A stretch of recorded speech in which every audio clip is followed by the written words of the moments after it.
రేపటి నుంచి పండుగ సుఖం లేదు. పెద్దలకి ఇవాళ బియ్యం ఇచ్చి రేపటి నుంచి పండుగ బతుకమ్మ పండుగ చాలు కావాలి. 10 రోజుల దసరా. తెలంగాణలో అన్నిటికన్నా పెద్ద పండుగ అంటే దసరా.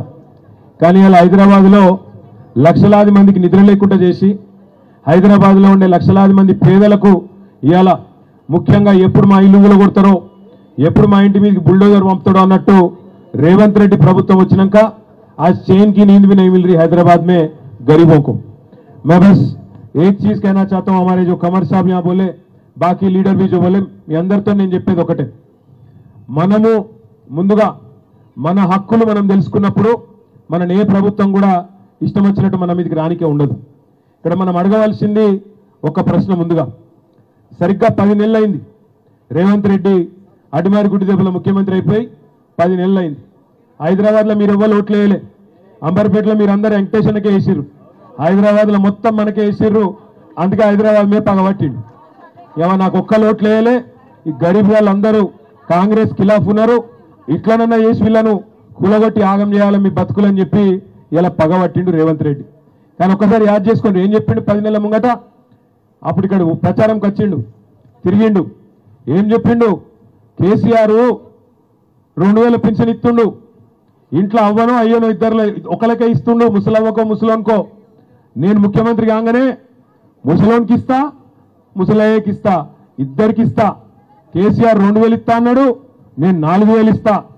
అవ్వకేమో అత్తకేమో 4000, కోడలుంటే కోడలకు 2500, 2500 ఇస్తా. చెప్పిండలే ఇవన్నీ. 6 గ్యారంటీలు అన్నాడా? ఇంటింటికి దస్కత్ పెట్టి పంపించిండా? వచ్చినాయా 2500, 4000 వచ్చినాయా? వచ్చినాయండి సీక్రెట్కి. ఇక్కడ ఏమన్నా రాకపోతే రాలేని గట్టిగా ఎప్పుడు వచ్చినాయా రాలేదా? కేసీఆర్ 1,00,000 రూపాయలు ఇస్తుండే లగ్గం చేసుకుంటే పేదోళ్ళు, నేను మీదికెళ్ళి తులం బంగారం ఇస్తా అన్నాడు. వచ్చిందా తులం బంగారం? తులం ఇనుమని వచ్చిందా మీకు? బంగారం రాదు, ఇనుము రాదు, మనుగుడు రాదు. ఇంకెన్ని కథలు చెప్పిండు? రైతులకు కేసీఆర్ 10,000 ఇస్తుండు, నేను 15,000 ఇస్తా అన్నాడు. ఇచ్చిందా ఎవరికైనా రైతులకు? 6 గ్యారంటీలు 100 రోజులు అన్నాడు. 300 రోజులు అయింది, 300 రోజులు అయింది ఇప్పటికి. వచ్చినాయి ఒక్కలకన్నా ఒక బుడ్డ పై సంబంధించేమో బుడ్డ పైసి. మూసీ మే లూటో ఢిల్లీ మే బాటో. మూసీల నట 1,50,000 కోట్ల రూపాయలతోని, 1,50,000 కోట్లు, 1,50,000 రూపాయలు కాదు, 1,50,000 కోట్లు అంటే ఎంతనో ఎరికేనా? మన రాష్ట్ర బడ్జెట్లో సరిగ్గా సగం. మన రాష్ట్ర బడ్జెట్లో సరిగ్గా సగం పైసలు పెట్టాట. మూసిలో 55 కిలోమీటర్లు ఉద్ధరించి దీన్ని ఒక అద్భుతమైన లండన్ లెక్క చేసి ఇక్కడ ఉన్న గరీబ్ గాళ్ళందరినీ తీసుకుపోయి జంగల్లో వారిస్తారట. మరి ఊకుందామా సపరేక? మేమందరం ఎక్కడ అక్కడ పోవాలన్నా? మరి 38 ఇండ్లకు రంగులేసిపోయినరట, ఆర్బిఎక్స్ అని. రంగులేసిపోతే నేను మీ అందరినీ కోరేది ఒకటే, లక్ష్మి ఇంటి మీద కోతురులే, రత్నకి ఇంటి మీద కోతురుతి, సపరేక నా పనికి నేను పోతా, నాకేం గర్జు, ఆమె ఇల్లు గుల్లగొడితే నాకేమైంది, ఇదివరకు ఒకసారి నన్ను తిట్టింది కాబట్టి ఇప్పుడు నేను ఆమె ఇంటికాడికి పోను అంటే నడవది.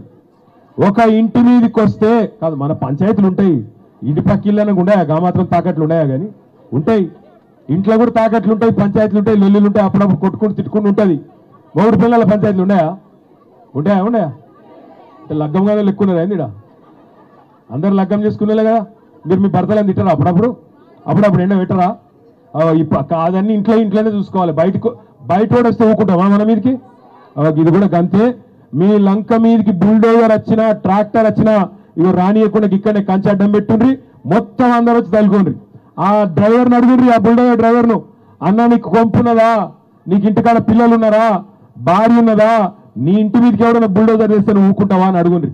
40 ఏళ్ళకెళ్ళి 50 ఏళ్ళకెళ్ళి ఇక్కడనే ఉంటున్నాం, రిజిస్ట్రేషన్లు అయినాయి, మాకు పర్మిషన్లు ఉన్నాయి, ట్యాక్సులు కడుతున్నాం, ఏ లెక్కన గులగొడతావని అడగాలి. ఇలా ఇందిరమ్మ రాజ్యం అన్నాడు. ఇందిరమ్మ చెప్పిందా? సోనియమ్మ చెప్పిందా ఇల్లు గులగొట్టమని? ఎవరు చెప్పిండు? ఎవరు చెప్పలే. ఇందిరమ్మ రాజ్యం ఇల్లు కట్టిస్తా అన్నావు, ఇల్లు గులగొడతా అని చెప్పలే. అయినా నాకు తెలియక అడుగుతా, ఇయ్యాల ఇక్కడున్న ఒక మల్లయ్య ఇల్లు గులగొట్టి అక్కడ మాల్ కడితే ఏమొస్తుంది నీకు? మల్లయ్య ఇల్లు బుడ్డ ఇల్లే కావచ్చు, 100 గజాలలో ఉండొచ్చు, దాన్ని గులగొట్టి పక్కన ఇల్లు గులగొట్టి హోటల్ కడతా, మాల్ కడతా, పెద్ద పెద్ద పార్కులు కడతా, ఎవరి కోసం?